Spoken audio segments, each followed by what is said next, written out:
The stage lights felt too big for her tiny frame. 6-year-old Emily Rose stood barefoot in her little white dress, her hands clutching the microphone as if it were her safety blanket. The crowd hushed. No one dared make a sound as her round brown eyes scanned the audience, searching for courage. She wasn't like other children. While most 6-year-olds sang nursery rhymes or cheerful pop tunes, Emily had chosen something deeper, something that came from her soul. She wanted to sing her goodbye to Jesus, a song she had whispered at night whenever she felt scared or lonely. Backstage, her mother clasped her hands tightly, whispering, "You don't need to be brave for them, my love. Just sing for him." The judges, seasoned, hard to impress, and often skeptical of child performers, exchanged curious glances. They didn't know what to expect. Could a child possibly carry such weight in her voice? Could she truly mean the words she was about to sing? The music began. Gentle piano chords, soft as prayer bells. Emily closed her eyes. A hush washed across the theater, as though heaven itself leaned in to listen. And then, she sang. Her voice was fragile yet powerful, trembling at first but then filling every corner of the auditorium with an unearthly purity.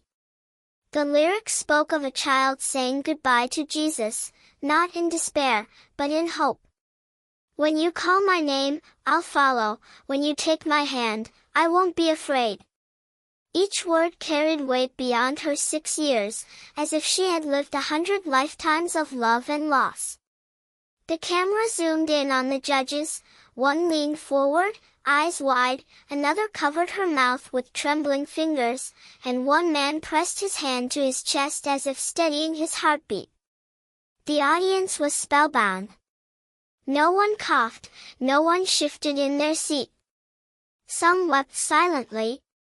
Emily's small hand reached toward the sky as she sang, as though offering her little heart upward. She wasn't performing, she was praying aloud in song. By the time she reached the chorus, her voice cracked, but not from weakness. It was the crack of raw, unpolished truth. The kind of sound that pierced through armor and left souls bare. She ended the verse with a whisper, "Goodbye, Jesus, until I see you again." The final note hung in the air like incense in a cathedral. Emily lowered the microphone, her tiny chest rising and falling. She bowed her head, not to the judges, but in reverence, like she had finished a prayer. And then, silence. The judges didn't move. They didn't clap. They couldn't. Tears shimmered in their eyes, their voices stolen by the weight of what they had just heard. The audience sat frozen, as if afraid applause would break the fragile holiness that had settled over the stage.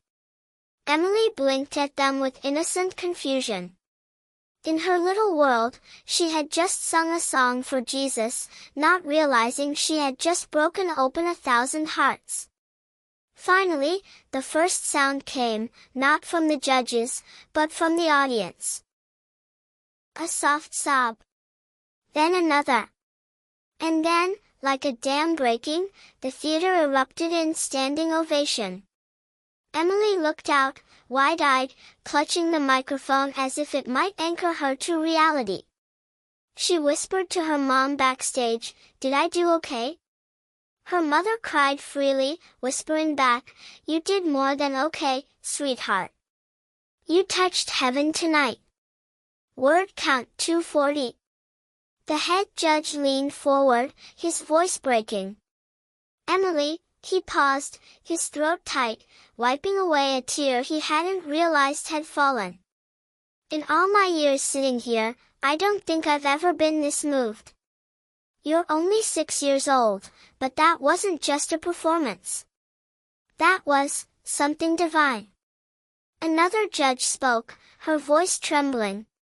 "Children usually sing songs that are sweet and playful, but you reminded us of something deeper." That no matter how small, a pure heart can carry the biggest message. The toughest judge, known for his sharp tongue, couldn't speak at all at first. When he finally did, his voice was a whisper. "Emily, I think you just gave us all a glimpse of heaven. And I can't explain how a child your age can do that, but thank you." The audience cheered louder, chanting her name. Emily, still clutching her microphone, gave a small, shy smile. She didn't understand fame or talent shows. She only knew that she had sung to Jesus, and he had listened. Word count 240. When Emily walked off stage, she was met with open arms. Her mother knelt down and hugged her tightly, whispering into her hair, "You don't know it now, but tonight you changed lives." Videos of her performance went viral within hours. People wrote that her voice had healed wounds they didn't know they carried. That in her fragile innocence, she had carried a message of hope stronger than sermons. Yet Emily remained blissfully unaware. To her, it was simple.